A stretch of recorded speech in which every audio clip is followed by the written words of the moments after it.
Saudaraku yang terkasih dan yang dikasihi Tuhan kita Yesus Kristus, sebelum kita beraktivitas, mari kita bersekutu dengan firman Tuhan. Kita berdoa.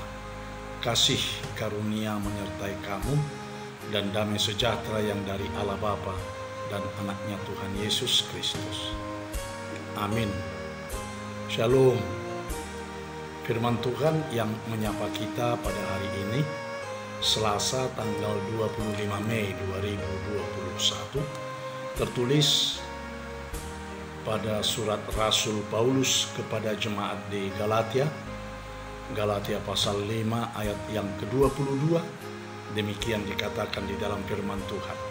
Tetapi buah roh ialah kasih, sukacita, damai sejahtera, kesabaran, kemurahan, kebaikan, kesetiaan, kelemah lembutan, penguasaan diri.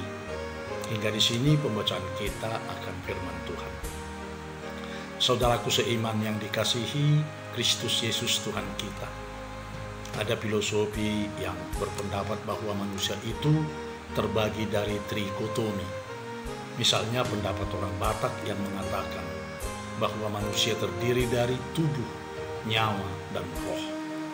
Jadi menurut orang Batak, jika manusia mati, maka tubuhnya menjadi tanah dan nyawanya menjadi angin, rohnya menjadi hantu atau menjadi begu. Tetapi menurut Alkitab, baik perjanjian lama maupun perjanjian baru, bahwa manusia itu terbagi dari dikotomi atau dua bahagian, yaitu tubuh dan roh. Oleh sebab itu, Rasul Paulus berkata, perbuatan tubuh atau daging cenderung sekali dikuasai oleh dosa, sehingga segala keinginannya hanyalah keinginan dosa. Sebab mereka yang hidup menurut daging atau tubuh memikirkan hal-hal yang dari daging. Roma 8 ayat 5. Karena keinginan daging adalah maut. Roma 8 ayat 6. Sebab keinginan daging adalah perseteruan terhadap Allah, karena ia tidak takluk kepada hukum Allah. Hal ini memang tidak mungkin baginya. Mereka yang hidup dalam daging tidak mungkin berkenan kepada Allah. Roma 8 ayat 7-8. Rasul Paulus melanjutkan, mereka yang hidup menurut roh memikirkan hal-hal yang dari roh.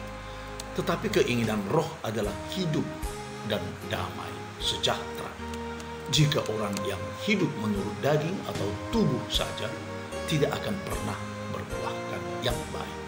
Tetapi menurut Rasul Paulus dalam renungan kita hari ini, bahwa orang yang hidup dalam roh pasti akan memberikan buah-buah yang baik, manis, dan bermanfaat. Buah-buah roh itu antara lain adalah kasih. Orang yang hidup dalam roh pasti hidup di dalam kasih, karena Roh Kudus mengajarkan orang beriman saling mengasihi dalam hidupnya. Kasih yang bukan hanya slogan, kata-kata, yang bukan hanya sekedar pemanis bibir saja, tetapi tindakan nyata dalam hidup sehari-hari yang saling mengasihi. Yang kedua, sukacita. Sukacita dimaksud bukanlah hanya sekedar bergembira ria, tertawa riang dan berfoya-foya dengan kehidupan yang bersenang-senang saja. Namun bersukacita adalah perasaan yang datang dari surga dan yang tercetus dari kehidupan manusia batinia kita yang diberikan oleh Roh Kudus. Jadi bukan hanya sekedar menikmati kesenangan dunia ini, namun yang walau menderita tapi mampu hidup di dalam sukacita.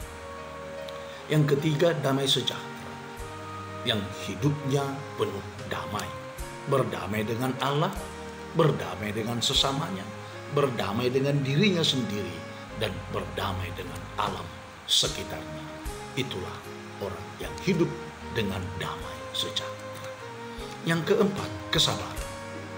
Hidup orang yang penuh dengan kesabaran pasti tetap sehat. Sebab orang sabar itu adalah orang yang ulet, dan tekun menghadapi segala rintangan, tantangan, kesulitan dan penderitaan, bahkan mampu untuk memenangkannya. Yang kelima, kemurahan.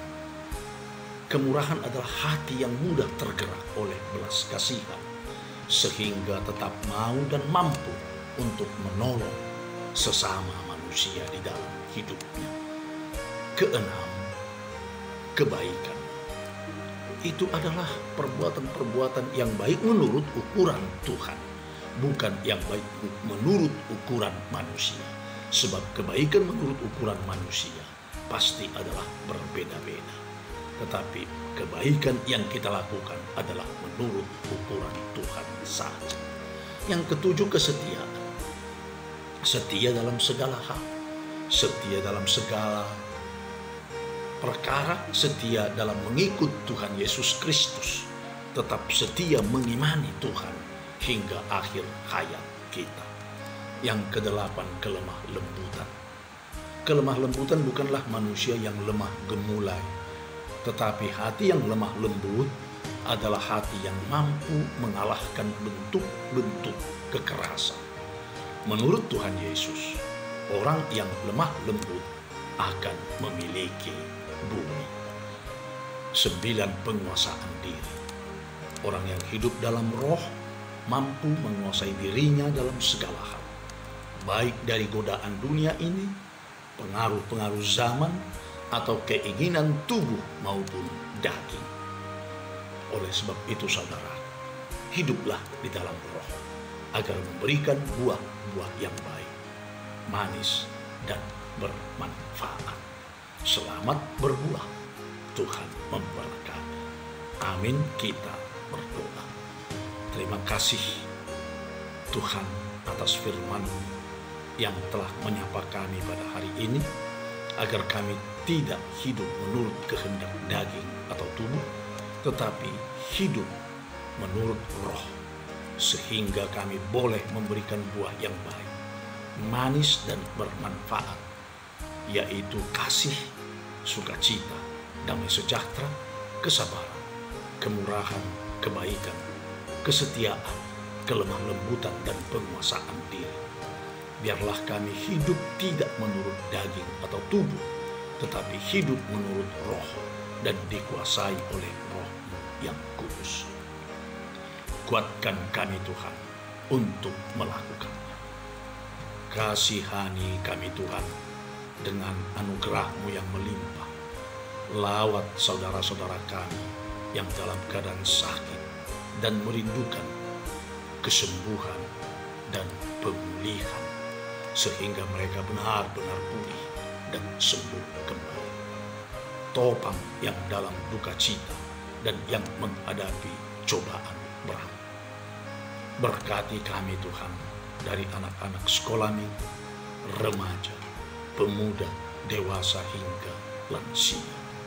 Berkati negara kami dan pemimpin-pemimpin di negara kami ini, agar pemimpin kami mampu membebaskan negara kami ini dari kemelut yang sedang kami hadapi. Berkati juga gereja agar boleh menjadi berkat di tengah-tengah dunia ini. Hanya di dalam nama anak-Mu, Yesus Kristus, Tuhan dan Juru Selamat kami yang hidup, kami telah berdoa dan mengucap syukur. Amin. Anugerah Tuhan kita Yesus Kristus dan kasih setia Allah Bapa serta persekutuan Roh Kudus kiranya menyertai kamu semua. Amin.